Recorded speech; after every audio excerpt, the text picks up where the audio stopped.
ফেব্রুয়ারি ২৫, ২০০৯ ঠিক সকাল ৯:১টায় আর্মি হেডকোয়ার্টারে একটি ফোন কল আসে। কলটি রিসিভ করতেই অপর পাশ থেকে ভেসে আসে আকুতি মিনতি করা এক ব্যক্তির কণ্ঠ।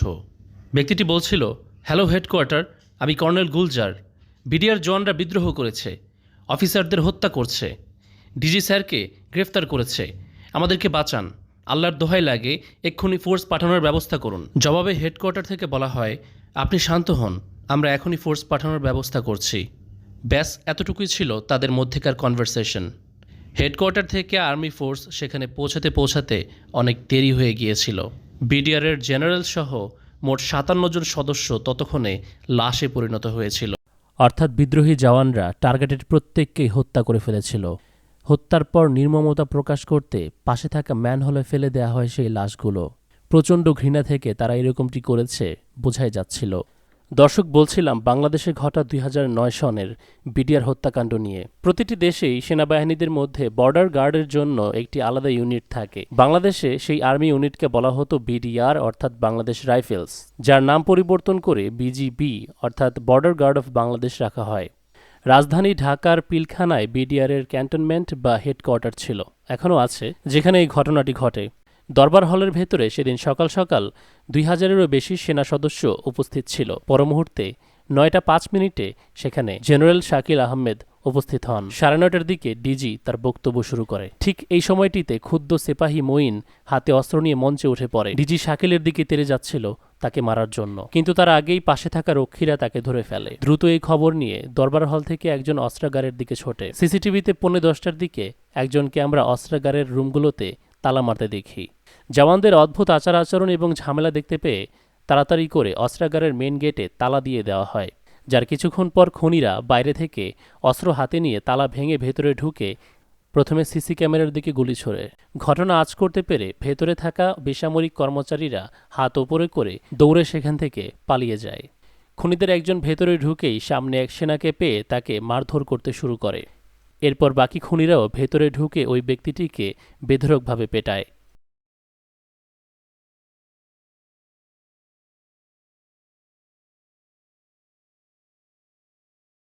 অপরদিকে দরবার হলে ডিজি শাকিল তৎকালীন সেনাপ্রধান মেজর মঈনকে বিষয়টি অবহিত করেন এবং পিলখানায় ইমিডিয়েটলি সেনাবাহিনী পাঠাতে বলেন। মেজর মঈনকে এ বিষয়ে জানানো হয়েছিল ৯:৩২ এবং ঠিক ৯:৩৮ জেনারেল শাকিল ফোন করেন তৎকালীন প্রধানমন্ত্রী শেখ হাসিনাকে এবং বিষয়টি অবহিত করেন, দ্রুত সাহায্য পাঠানোর জন্য বলেন।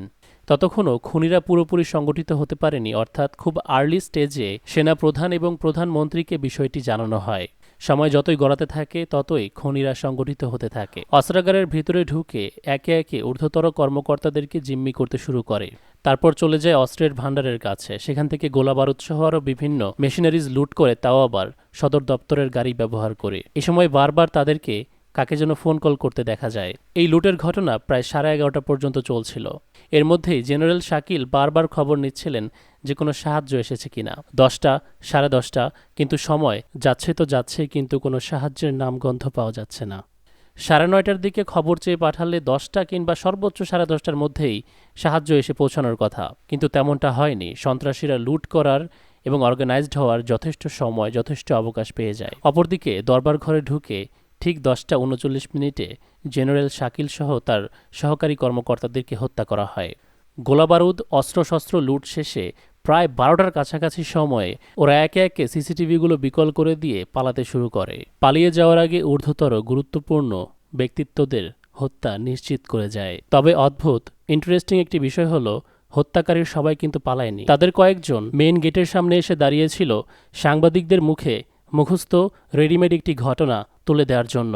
চিৎকার করে জয় বাংলা স্লোগান দিতে দিতে মেজর জেনারেলদের উপরে অপবাদ দিয়ে যাচ্ছিল, এই বলে যে সরকার দেশের দুর্ভিক্ষ কাটাতে বিডিআরকে যে দায়িত্ব দিয়েছিল অপারেশন ডাল ভাত, যে দায়িত্বে তাদের কাজ ছিল গরিব দুঃখীদেরকে চাল ডাল সহ খাদ্যদ্রব্য বিলিয়ে দেওয়ার, বলা হয় সেগুলো বিডিআরের ডিজি আত্মসাৎ করছিল, এমনকি দেশের সম্পদ লুণ্ঠন করে নিজের পকেটে ভরেছিল।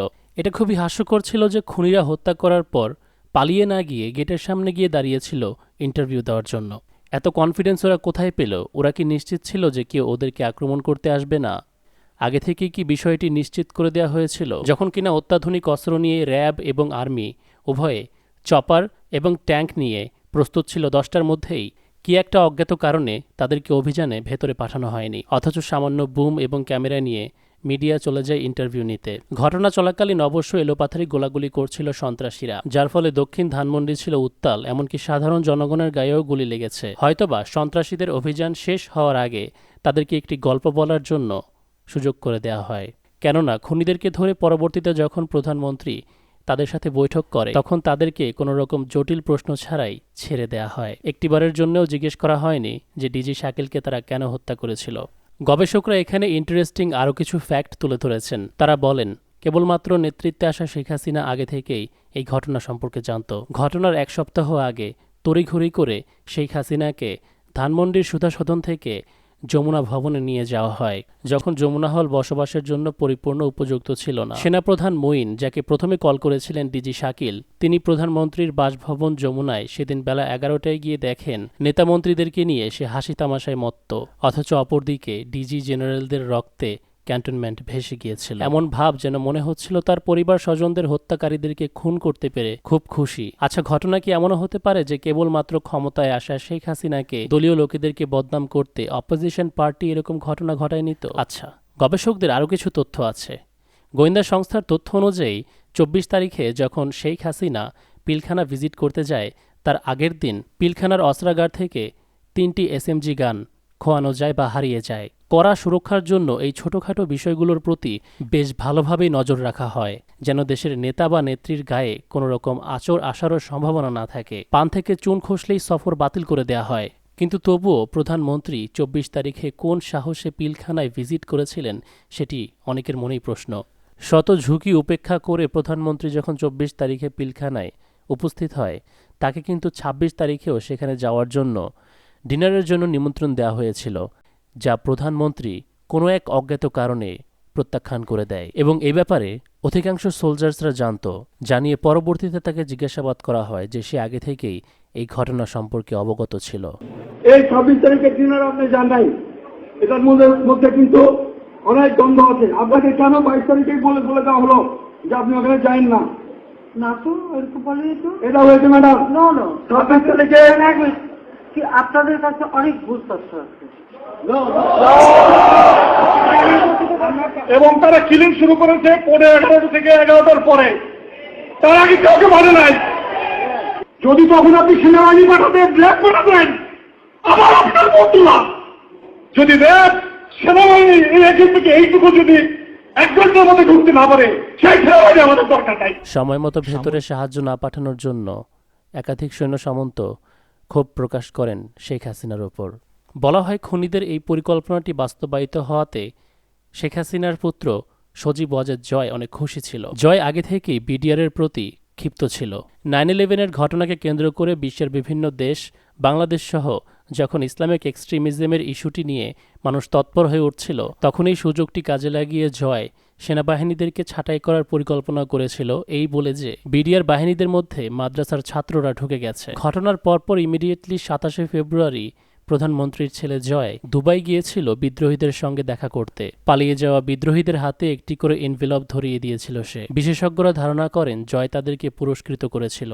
তবুও এখনও প্রশ্ন রয়ে যায়, এই পুরো ঘটনা ঘটানোর পেছনে আসল কারণ কি? এখন আমরা আমাদের বর্ডার গার্ডে যে দলটিকে দেখতে পাই, বিজিবি, তারা মোটেও বিডিআরের মতো নয়। 1972 সনে তৈরি হওয়া বর্ডার গার্ডের এই দলটি এতটা শক্তিশালী এবং দক্ষ ছিল, যাদের মুখোমুখি হতে ভারতের মতো দেশের সেনাবাহিনীরও হাঁটু কাঁপত। ইটের জবাব পাথরে দেওয়ার ক্ষমতা রাখত তারা। 2001 সালের এপ্রিল মাসে কুড়িগ্রামের রৌমারীতে বাংলাদেশের বিডিআরের সাথে ভারতের বিএসএফের মধ্যে একটি যুদ্ধ হয়, যে যুদ্ধে বিএসএফের সেনাবাহিনীদের কঠিন জবাব দিয়েছিল বিডিআর বাহিনী। তাদের 150 জনকে মৃত্যুর ঘাড়িতে ঠেলে দিয়েছিল। এর আগেও পাদুয়া সীমান্তে বিএসএফের 15 জনকে হত্যা করা হয়। ঘটনার পরপর উত্তাল জনতার মাঝে ভারতের ডিফেন্স মিনিস্টার যশবন্ত সিং বলেছিল, এর জবাব দেওয়া হবে।